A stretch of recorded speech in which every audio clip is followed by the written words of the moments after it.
Flood victims in Kenosha County can get important information all at one location today. A variety of agencies and nonprofit groups will be in place to help those in need. And Sterling is live with a look ahead. And as you've been showing us this morning, the floodwaters have gone down, but they're still around.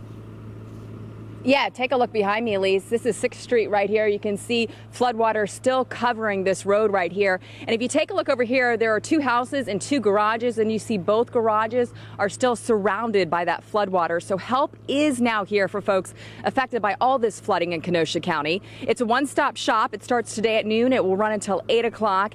It's being held at Riverview Elementary School. That is in Silver Lake. The school's on Prosser Street. So here's a look at some of the agencies that will be available today. The Salvation Army, insurance experts, We Energies.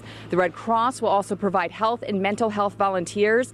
Public health nurses will also be available, and they are including cleaning kits, water, and also bug spray that you can pick up there. There will be a food pantry and also clothing resources too.